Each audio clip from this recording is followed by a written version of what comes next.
Al Qadar in Islam doesn't only refers to God's knowledge. Just God knows the future, and therefore he actually wills the future. Yeah, I didn't say it's just knowledge. So he wills it, yes. So he wills as in he creates the world. He wills it in the perspective that nothing happens without his permission. So you can make a choice, but it doesn't mean it's going to be fulfilled, because Allah can stop that choice. He can stop the thing from happening, but it doesn't affect your choice.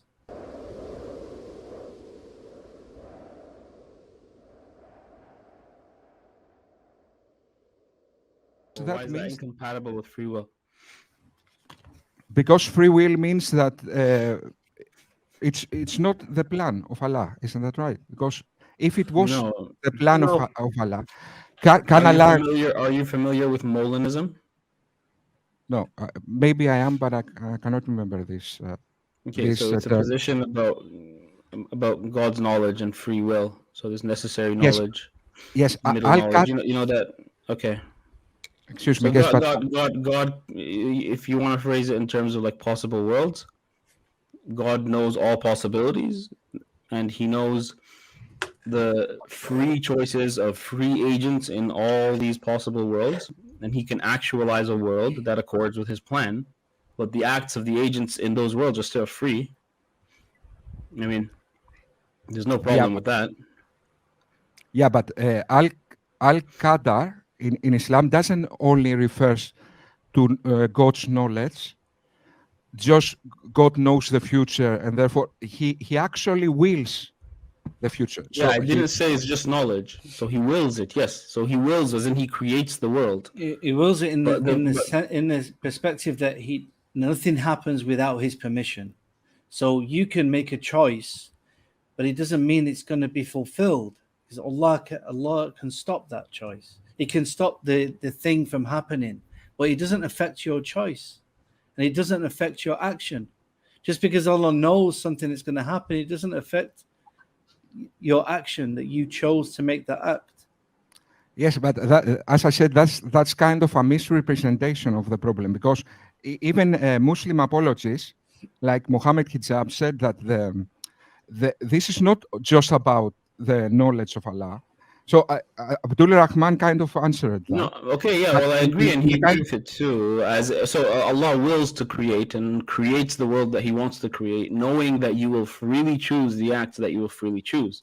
That doesn't make the acts any less free. Yes, the question is what accounts for the freedom. So it's not. Yeah. Yeah, regarding that the punishment of Allah is very severe. Okay, we are talking about eternity in the hellfire. Now you are saying that He's creating multiple worlds, and He chooses the world that people freely choose. That is again hard determinism. Okay, so what's hard determinism? Hard determinism is that your let's say everything, but in this case your acts, right, are causally determined by prior conditions that are not within your control. Right? So then what that can be denied. I mean, yes. So you can take a compatibilist position, but you can even take like a libertarian free will position with everything you're saying, with God actualizing and creating a world that He wants to create that accords with His plan, with His knowledge of the free acts of free agents in that world. There's absolutely no contradiction. Yeah. You gave a very an elaborated apologetic that drives from philosophy, but it's not an apologetic. It's just philosophy 101, bro. Yes, that's what I said. But the problem is that if God, as you said, so in other words, you're kind of saying the same thing, but now you are saying that God makes eternal or all the possibilities, and He chooses the possibility that people will choose to go to hell. Let's say they choose the wrong action. Please don't turn this into a problem of evil argument right now. So we can finish this one, then you could talk about hell, right? But yeah, I'm not saying that is what happens. I'm saying it's a possibility. So you saying that it's just an explicit contradiction is just not right. It's just wrong. Yes, I'll give you a working example, Socrates San. Yeah, you're choosing to go to hell. No, no, according to the Quran, because No, you are. that was God's You're plan. cheating. You're denying the revelations. You're denying the messengers. You're denying Allah, and Allah's told you the consequences of that action. You've made that decision. You've chose that path. Yeah, but Enjoy. the verses I read to you clearly said that it was Allah's plan, and He willed for me to disbelieve. And okay, let me read you another verse because. Have you read the Quran, Socrates' son? Yes, of course. Not from the beginning till the end, like a book. You've not read every letter.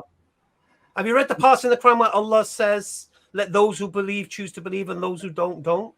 Yes, that's why I'm saying. Yes, that's why I'm saying that that's a contradiction. So before you were asking, is there any contradiction? Why is that contradiction? Because in one verse it says that we can read again the verses. There are many verses that says that Allah planned for people to sin, and He chose not to guide them. No. Allah explains the reasons behind what's happening. He doesn't just say, Socrates' son, I don't like you, mate, and we're not Calvinists here. Yeah, you're selected and you're not. Yeah, it's based on your actions. It's based on your arrogance. Okay, so at least we agree that Allah chooses whom to guide. We agreed on that. Allah sends hidayah to whom He wills to open their eyes, but it's based upon what they do. Yes. If you go down on your knees tonight and ask Allah for guidance, Allah could guide you. Yes, but you're so arrogant, you won't do that. So you make your own choice. But what is the guidance of Allah? Obviously, it's the Quran, isn't that right? And His word. When you say and the messenger. So when Allah says that He chooses who to guide, that implies that if we assume that His guidance is the Quran, that implies that He chooses to whom He will give the Quran. In other words, can you understand what I'm saying? So unless we assume that. Look. When someone becomes a Muslim, we don't think that we've made them Muslim. Just our arguments. We believe Allah's given them they've opened their hearts up and they've recognized the fitrah has opened up, and alhamdulillah, Allah gives them the hidayah, the understanding. Some people are blinded by that. Allah blinds some people by that. We know this based upon your arrogance and your actions. But you chose that path. You can't cry. No, Allah blinded me because you're arrogant, mate. No, wait just a moment. Arrogance. Maybe use an open mind, and maybe Allah will guide you. Wait just a moment. Okay, let me in order not to take too much time. My question is: does Allah chooses who to guide? That's my question, and the answer is yes, according to the Quran. Socrates, something you and a lot of people like the guest earlier really need to understand about contradictions is that it's very difficult to demonstrate that there's an actual contradiction in let's say any text or a person's position, because people normally don't contradict themselves, right? And the reason it's difficult, so you can't just look for look there's this word and then there's the negation of it in another verse, contradiction. In order for it to be a contradiction, they need to mean those two words in the same way at the same time. Sorry. So you can't do that. You have to read it through a particular lens. Now, what are the possible meanings of this verse, and what are the possible meanings of that? And that's what I mean. The whole discussion of like free will versus determinism, whether it's in a theistic or non-theistic context, is paradoxical in a sense. Right? I mean, so it's not necessarily an explicit contradiction. I mean, the idea is that you establishing the contradiction would require for you to say that this particular verse is understood in this specific way by Muslims, and that other verse is understood in that other way that explicitly contradicts that verse. You can't just say, "Oh, look, it says that here and says this." You have to do a bit more work than that. I agree with that. I totally agree with what you said. But then my argument is that, okay, you can reconcile those contradictions, but that means the Quran and Hadith are not clear. Because we are talking. Don't say you can reconcile the contradictions. You can say you can reconcile the apparent inconsistencies, maybe in your understanding of the text, or even in the text. Maybe there can be an apparent contradiction, but then it's not. Yes, Abdul, It's with not, all your due friend- no respect. contradiction whatsoever. You're reading a Okay, contradiction into it. okay. So So I mean, Socrates, Mr. Owl, hello. yes. I'm hearing you. Yeah. So just to give a basic summary, okay, just to finish up. So I'm sure you're aware of the 4 pillars of the divine decree. Yeah. So the first one is that Yes, we thank you. must know that Allah is all knowing, and Yes, His knowledge is certain. Okay. And yes, us as humans, we are not all knowing. We have limited knowledge. We really have limited knowledge. And our knowledge is just based on experience. Our experience that we get from the world, our experience of revelation through the Quran and the Sunnah, etc. And so we don't have everything. We don't have all the knowledge. But Allah's knowledge is absolute. Like He knows exactly what's going to happen. Okay, that's the first pillar. The second pillar yeah, of divine decree, I know you know this, but this is for the benefit of the viewers, because I think they could get a lot of doubts from if it's not cleared up. The second one is that Allah's recorded everything that's going to happen, and everything that's going to happen in existence. It's been recorded in the preserved tablet from His knowledge. Okay, so whatever happens has been recorded previously before it happens, but it's been recorded from the knowledge of Allah. Allah has ordered the pen to write in the preserved tablet, and it's been recorded. Okay. The third yeah, pillar is that nothing happens without the permission of Allah, that He is all powerful. Okay. So maybe I have an intention, maybe I make a choice to go somewhere, and for some reason it doesn't happen. Maybe the bus breaks down, maybe the whatever may happen, maybe there's a petrol strike, whatever it may be. Whatever happens, I've made a choice. Okay, I've had an intention, but for whatever reason, it's not happened through the permission of Allah, because He is all powerful, and for whatever circumstances happen, it didn't happen. And the fourth pillar is that Allah is the creator of all these events and all these everything. He's the creator of everything. So this is a very limited understanding that we humans have of the divine decree. It really, we will never fully understand divine decree because we're humans. But this is how scholars have derived these principles, so we can understand every step of divine decree. And if we understand all these steps, then we have some kind of understanding of how it works. yes. But So just to show you, like, I'm sure you're aware of this example. Like when you have a teacher in school, the teacher knows the student. The teacher knows what choice the student is going to make. The teacher knows that this student's been doing his homework, this student's not been doing his homework, right? So the teacher writes down from the teacher's knowledge the predictive grades. He says that Socrates' son gets an F, a big fail, and John Fontaine gets an A star. I mean, why not, right? And the teacher writes it down and puts it in the drawer. And then the next day, the children come in, we come in and we do the test. And guess what? Socrates' son gets an F and John Fontaine gets an A star. Now, the teacher's knowledge and prediction did not affect the outcome of the test at all in any way, shape, or form, right? And of course, the teacher's prediction is it's not perfect. It can be wrong. But Allah's knowledge is not a prediction. It's absolute knowledge. And His recording, His writing is certain, right? So this is how the knowledge of Allah and the written knowledge of what's going to happen does not affect our free will. It doesn't affect our choices, except in the sense that things don't happen except with the permission of Allah. Okay? Now, when it comes to Judgment Day, and Socrates, his son, and John Fontaine are stood there on Yom Al-Qiyamah, and we're being questioned by Allah, some people might say, well, this isn't just, because Allah knew what's going to happen. But we're not judged on the book which was written and before the actions took place.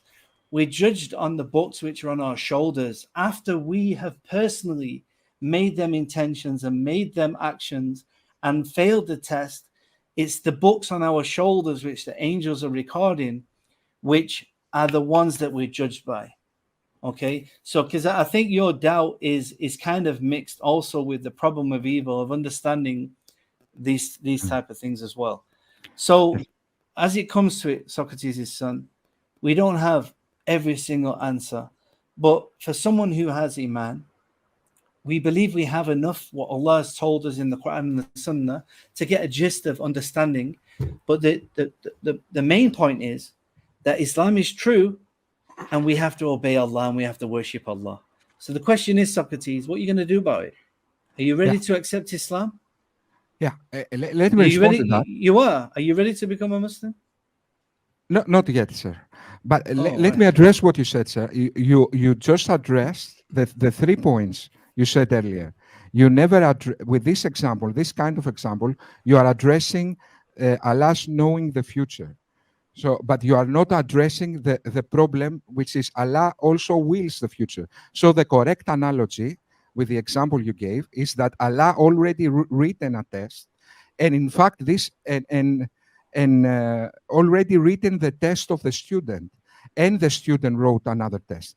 So this analogy I'm using now, in fact, Mohammed Hijab used this analogy and said that is in fact the problem with Al-Qadr.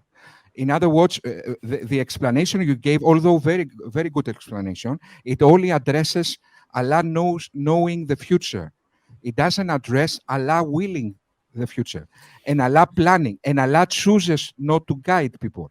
So that is the difficulty in this case. In other words, can you understand? But when we come to the outcome, Socrates, just for argument's sake, right? That the outcome is Judgment Day, and the final destination is Jannah or hellfire. Okay. Yeah. And that is determined on our choice of accepting Islam or not. Yeah, but we now, if somebody doesn't accept Islam based on lack of knowledge, they don't necessarily go to the hellfire. That's not the point in Islam. Is that not all people who died non-Muslims go to hellfire. Some people have never heard about Islam, okay, or children, etc. They will be given a test on the Day of Judgment to see if they would have accepted, and if they're sincere, they will pass the test. So it doesn't actually raise a problem, because the outcome is still based on your choice. Yeah, but okay. So I get that. How you explain now is logically sound.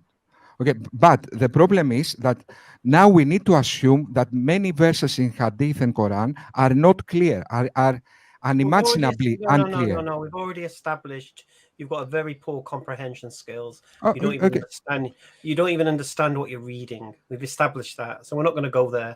We're not going to. Yeah, I mean, to be honest, question. I just want to know: do you think, do you think compatibilism in general, just let's move away from Islam for a second?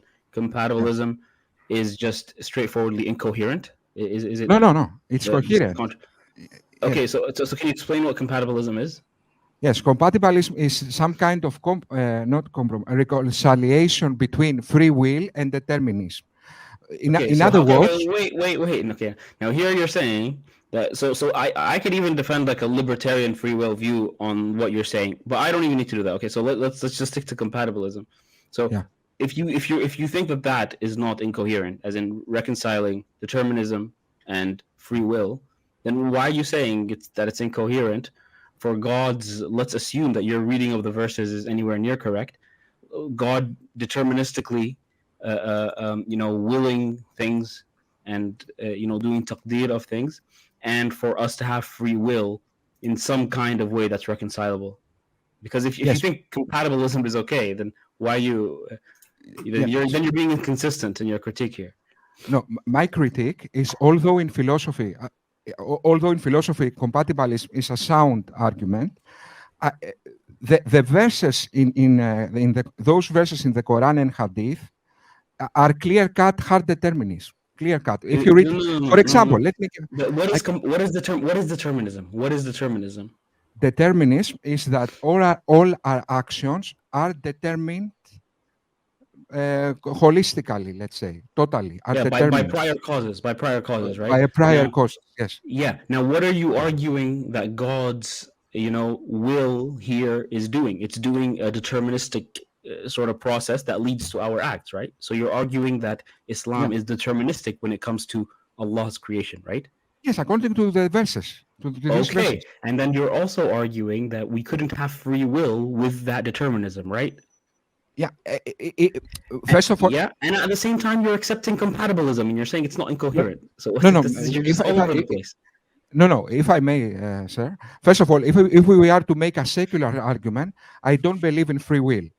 But I am what That's I'm now. You don't believe in free will. You don't have to believe in free will. You accept that compatibilism is a coherent position. It's not a contradictory position. And you just described the Islamic position right now as compatibilism. You're saying the Islamic position is contradictory, while maintaining that compatibilism is not contradictory.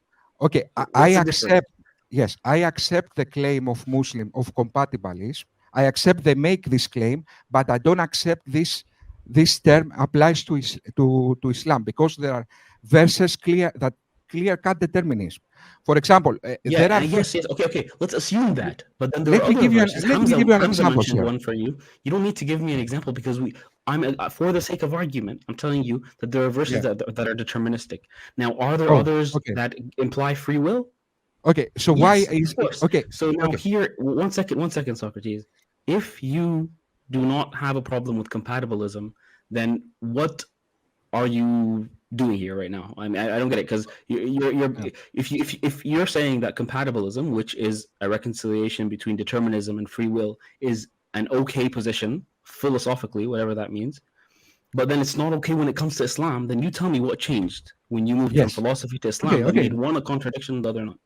Okay, good question. So what I'm saying is that although in philosophy compatibilism is a sound argument, when it comes to Islam, because of those verses, that about 10 verses in the Quran and 54 authentic hadith of Sahih Muslim, that compatibilism doesn't apply to Islam. Unless you reject 54 authentic hadith. Tell me why. Explain why. Because if you read this verse, let me give you an example, sir. Because it's deterministic. Don't give me an example. Tell me, just look, if I need the example, I'll tell you, but you could just get straight to the point.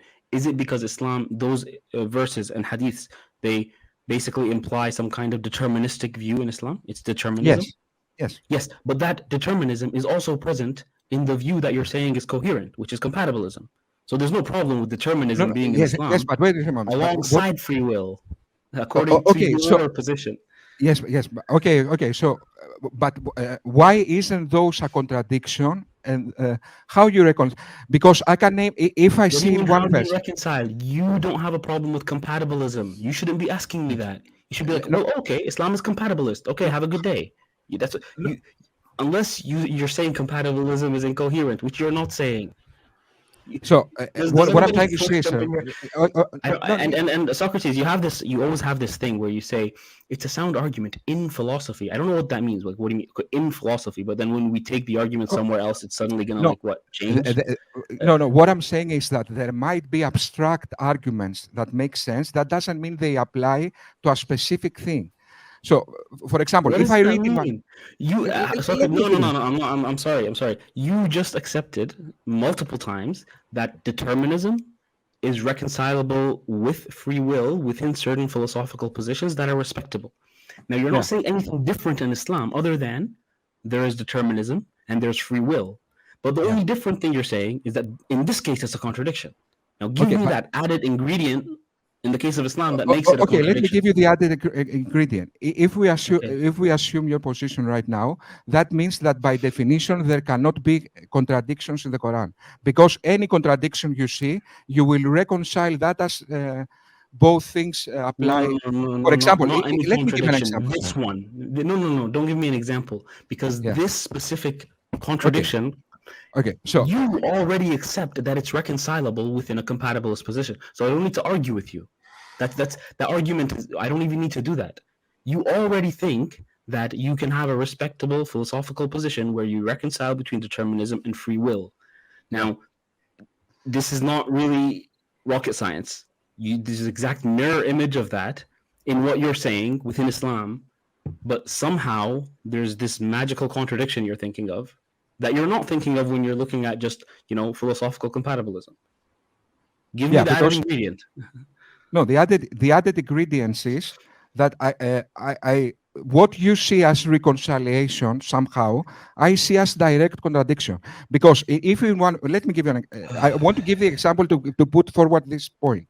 If I take a book and in one verse it says the sun is red, and in another verse the sun is yellow, that doesn't mean the sun is orange. That means that's a contradiction. This is what I'm trying to say. That can you understand what I'm saying? That's first of all, it's a contradiction if it's read and not read at the same time in the same way. Second of all, Socrates, don't go to other examples because you already accept that free will and determinism are in principle reconcilable. Or if you don't believe that, you believe that the philosophical position that holds to that is coherent. Now, you don't need to hear from the compatibilist exactly how it's reconcilable. You don't need to hear a metaphysical account that basically explains how they're reconciled. You believe that the position can be a respectable philosophical position. Now, when we take that to the Quran, there is no difference. You see free will and you see determinism, and all of a sudden, you're shouting out contradiction. This is just complete inconsistency, and okay. Let's agree. Let's agree to disagree. Let's agree because we already. No, let's agree that you're incoherent. No. You're just exposing your own self here by your own positions. In one, I ask you, is position X contradictory? You say no, it's perfectly reconcilable and it's coherent. And then I give you an exact mirror image of that position with different words, and I add the word Islam to it, and you say, oh no, that one's a contradiction. I ask you, what's the difference? Okay, let me tell you what's the difference. Stories. I'm done with this conversation. Okay, can I tell you that I just want to understand your position. So you don't believe in free will. So if somebody kills somebody, are you saying it's not their fault? Yes, in an absolute sense, it's not their fault. It's not their fault. Should they be put in prison then? Yes, they should be put to prison to reform. Should they be treated as victims or criminals? Excuse me? Say that again. Should they be treated as victims or criminals? Criminals, because why? Because the point of prison is to reform and protect societies. It's not to punish people in an absolute sense. That is, can you understand now? So what I'm saying is that even how do you rehabilitate somebody who had no choice in what they did? Yes, there are certain point of prison of punishment, which is to reform and protect society. How do you reform somebody who has no free will? You reform. Okay, let me explain how I think that works.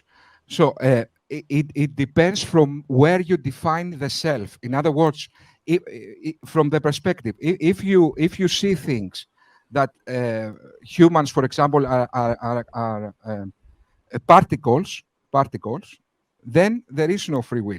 But if you define the self from the moment we become conscious, let's reverse. Did the killer have a choice? Not in an absolute sense. Not in he didn't have a choice. Not in an absolute. So he didn't choose to kill. Yes, he didn't in an absolute sense. I always give this. How does he reform and choose not to kill if he didn't have a choice in the first place? Because when from the point we become conscious, okay, so there are certain kinds of forces that affect an individual. Can you understand? So for example, the individual does have free will. So determined forces affect the individual. So. For example, if I take any one of you, dear gentlemen, and let's say CIA takes any one of us for a month in a lab, they can make us serial killers. In other words, the environment and our natural predisposition certainly defines our will. at the very least, in a very high extent, I will claim holistically. So it's undeniable. Do you, Hamza? Do you agree that the environment? So you're not a hard determinist, are you? You No, sound I like am a compatibilist right now. Are you a hard determinist? Yes, I am a hard determinist myself. Yes, yes. So the straightforward answer to Hamza's question is no. He didn't have a choice. Exactly. Right? Yes, in an absolute sense. That's what I'm saying. There's no absolute. What other sense is there? What other sense is there? It's an absolute in the objective sense. What I'm trying to say is that it depends from when. Okay, so let me be clear. The objective sense is the only one we care about. Did he have a choice? Did he actually have a choice? Forget about him thinking he has a choice. No. Okay, so that's why I'm making a distinction, but I don't want to get into this of objective with absolute. But in an absolute sense, he didn't have a choice. In other words, all our experiences in life, plus our physiology, how sensitive we are, how intelligent we are, all these kind of things, determine our will. But because they are so complex, okay, we have the kind of delusion that we are free. And moreover, that place, we can even say that we have free will if we take the perspective from the point we become conscious. We define the self from the point we become conscious. Can you understand what I'm saying? I'm kind of, I don't know whether I'm communicating. I'm sorry, I lost you for like a few seconds because my Bluetooth died. So let's not over complex things. So I'm claiming that hard determinism. I don't believe in free will. Okay, so just say that then. I mean, just absolute sense and objective sense. No. I don't know what that means. I mean, okay, so there is no free will. The person who kills had no choice but to kill. Yeah, right. So that's why we should treat these people as they are sick people. Is free will incoherent? Like, would you take like a position like, I don't know, Sam Harris's one, and say that the idea of free will is just incoherent? Yeah, the idea of free will is incoherent, unless there is some kind of room for free will in some kind of quantum undeterminism, let's say. But can I just pause here? If the idea of free will is incoherent, why are you arguing that we believe in this and don't believe? If the whole thing is incoherent to you, what's the point of this conversation? It's not that the contradiction exists. Yeah, that's a good point. I mean, not just that, Socrates. Please don't let me hear you in the future talking about like the problem of evil or anything. Hold up, stop. Is this the guy on Twitter? Is this the guy on Twitter that makes those weird videos on YouTube occasionally? Yeah, makes YouTube videos about Islam. Yeah. Assalamu alaikum, Sharif. Sorry, I knew you were buzzing about, so I had to drag you in. Alaikum salam. Allah and jazakallah khair for him. So I don't understand Socrates and his arguments, because initially comes on, says that there is a contradiction. He quotes a verse of Quran and completely misunderstands the verse. He quotes a second verse, which also doesn't prove his point. Abdulrahman gives him the argument of Molinism, which I don't think he still understands what Molinism is. John Fontaine, further elaborates and explains that by the will of God means by the permission of God, meaning Allah subhanahu wa ta'ala could intervene at any one time into a person's choice, but allows people to make choices, so therefore it's by the permission and will of God in that sense. And then Abdurrahman's also pointed out the fact that he himself doesn't see it's a logical contradiction to adopt a position of hard determinism and free will under a compatibilist framework. So Socrates, do you now take back the point that there is no contradiction within the Quran based upon those 4 points that I mentioned, or 3 or 4 points? Okay, first of all, whether something exists in philosophy, that doesn't mean applies in everything. Do you accept that? For example, if I have, so it applies I don't even understand what that means, because Abdurrahman has made this point. He said it very clearly that if you don't think there is a problem that something can be determined at one sense, but at the same time you can have free will, that you can have a reconciliation of those two ideas. Yes, in And that philosophy. even if you think the Quran says that something is determined in one sense, but at the same time you have free will, then there is no contradiction because you've just accepted that position. Yes. Okay. So I already when I What started. do saying, you mean when you say in philosophy? Please explain that as well. Okay, while you're let answering me Sharif's explain. question, Let's because explain that. Is there a philosophy possibility? kind of like is some other dimension where things happen? And it's reason. It's what do you mean? Okay, in can I philosophy? respond to that once and Go for all? ahead. Is there a Sorry, possibility? you get frustrated when I Okay, talk to you for some reason. is there a possibility the Quran doesn't preach compatibilism? Is there this possibility? We're not Socrates. We're not saying. No, please, that the Quran- please answer directly we- my question, sir. Is But there a this wasn't possibility? he asked you a No. question. He asked you like, where Yes, do you think philosophy does not engage? What do you mean Yes, philosophy that is doesn't what I'm trying engage with to things? explain. No, but That is answer what- the question rather than Yes. asking a question to the question he's trying to ask you. It's us. With all due Sorry, respect, brother Sharif. Sorry. it's Like us. With all due I respect. just checked my blood. You raised my blood Socrates, pressure bro, 8 just points. okay. Just answer 8 Sharif's points. question. He Yes, this is what I'm specifically doing. asked. He So, asked about. I'm giving an example in order to be able to answer his questions. I'm asking to demonstrate that not all concepts apply to everything. In other words, is there a possibility the Quran doesn't preach compatibilism? This is what I'm asking. That's not the discussion. The discussion isn't whether the Quran establishes That's compatibilism. exactly.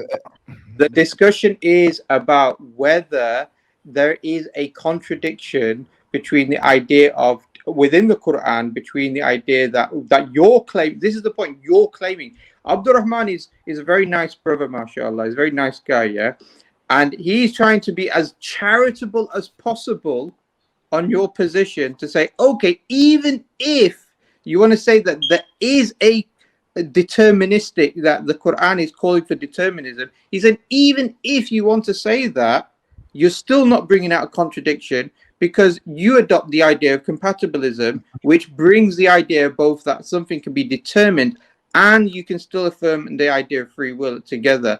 So he's saying, even if you want to do that. Now he's given other arguments. John Fontaine's given other arguments.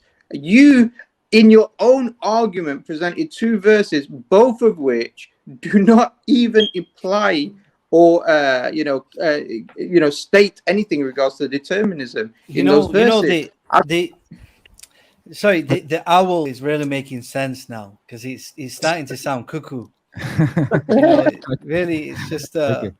So if you remember, guys, I started saying. But Socrates, before you go on, just to tag on to what Sharif is saying. Look, you have a few options here, just to simplify the discussion, right? Either the Quran, affirms or claims that makes deterministic claims about God's acts and says that there is free will, as in we humans have free will, and in that case, well, that's just compatibilism, right? I mean, there's nothing further in that sense, right? I think the question you can ask at this point, Abdulrahman, is compatibilism a contradiction? Yeah, according to Socrates' son, no. Well, that's the point. Why is he coming with this argument? So, do you agree with that, Socrates' son? Yes, I said that. Guys, if you remember, that's exactly what I said. One second. I'm trying to make it easy for the people watching, man, because their eyes are glazing over. Right. So listen, are you saying, Socrates' son, that compatibilism is a contradiction or isn't a contradiction? Compatibilism is not a contradiction; it's a sound argument. Alhamdulillah. Right. But it doesn't apply to Islam. So, if what Abdulrahman is saying, and Sharif just said to you, is that compatibilism is in the Quran, that's not a contradiction, yes? No, yeah, I said that. In fact, I said that from the beginning. So bringing this idea that the Quran is some place seems deterministic and another place seems free will. Yeah, exactly. You're saying that's not a contradiction now. No, wait, because now you are explaining that as reconciliation, but I explained that as a contradiction. No. Listen to what I'm saying to you. It's very easy. It's very easy, bro. I'm saying this in proper layman terms, man. Okay. Yeah. Are you saying that if the Quran in some places seems deterministic and another place seems that there is free will, which is compatibilism, yes? That is not a contradiction. No, I'm saying that at the very least I said from the beginning. I'm not saying that now. I said from the beginning. No. Listen to what I'm saying to you now. Forget the past. We're here now. Mm. Okay. Are you accepting that compatibilism is not a contradiction? Yes, compatibilism is not a contradiction. Right. And you accept that where the Quran may be deterministic in some verses and may seem free will in other verses, Yes, which is but compatibilism, it's not a contradiction. no, because you explained thank that. No, That's you it. explain. Wait, But that's it. That's it. No. You said the Quran's contradictory because in one place it's saying it's deterministic and then it's saying free will. Yes. So you just said that that's not a contradiction because that's compatibilism. Wait just a moment, guys. Because if we assume what you say is true, then the Quran cannot have a contradiction by definition. Because the Quran cannot what? So let's say something. Let's say if in one verse the Quran says free will, a verse that implies free will, and in another place it makes a verse that implies hard determinism, is that a contradiction? You say that's not a contradiction, but I see that as a contradiction. But can free will exist with hard determinism? I can't take this. What you So- just, yeah, how are you seeing it as a contradiction, Socrates, when you just affirmed that holding to those two positions is not incoherent? You just affirmed that. Now, what you want to say after that is that, well, you can get out of any, charge of a contradiction in that way. You can just say it just looks like a contradiction. You can make that claim elsewhere, but not in a place where you yourself don't see it as a contradiction. Okay, you so agree with us. But, yes, then look. Your options are either that the Quran seems deterministic in some places, and it seems like it puts forward a free will view in other places. And in that case, there's nothing further to discuss. Or the Quran is just straightforward deterministic, in which case even there is no problem because that's your view. I mean, your view is that the world is deterministic. Yeah, but Quran would be in line with what you think. So why would you have a problem with it? Yes, but my concerns are also are shared by many, as you know, Muslim apologists and Muslim philosophers. So when they try to reconcile this problem, they say that this. What's the concern? That the Quran seems to have to preach free will and hard determinism which at is the same time. compatibilism, which isn't a problem, as you've just agreed. So what's the concern? Okay, so what I will say is that you imply there is some kind of context, underlying theme that reconcile these verses. I claim those verses are direct contradictions. So I don't know how we can reconcile that. So Socrates, firstly, we're not saying that Islam affirms compatibilism. We're saying that compatibilism, even under your view, even if you want to take your meaning of each of these verses, which is completely misunderstood anyway, that it wouldn't be contradiction anyway. But I just want to go back to this idea of Molinism. Do you know what Molinism is now, as Abdulrahman has explained? Yes, it's the idea that God can creates many worlds. No. And one of these worlds are people are having free will that corresponds to his will, and he chooses this world. This is how he. No, it's not that God creates many worlds. That's not what it is. No. It's that God knows all possible scenarios. So let me give you an example, a very basic example. Yeah. So again, this is just a possible way of reconciling. Yes. Doesn't mean that this is a position in Islam. Yeah. But so this, what it means is, as an example, if I know my child likes strawberry ice cream and not mint ice cream, then I know that if I offer the strawberry ice cream, he'll eat it. And if I offer mint ice cream, he won't eat it.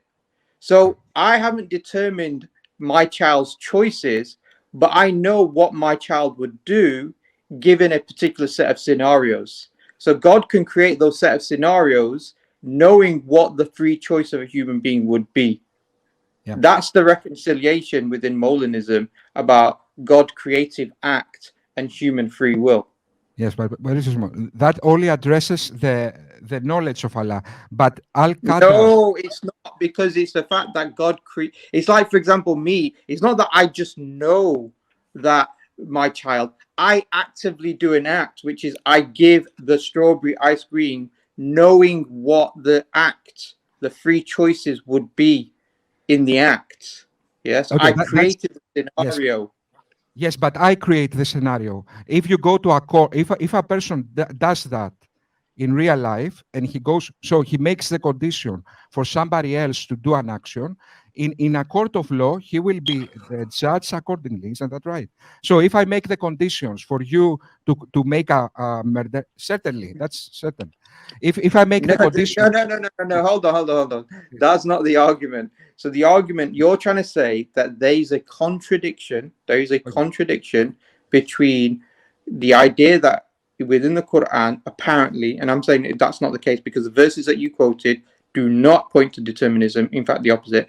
But let's say, even if you want to pursue the idea that God determines everything, it can be understood in the context of Molinism, which is the idea that God creates a scenario knowing what the free acts of the individual would be if that particular given scenario occurred.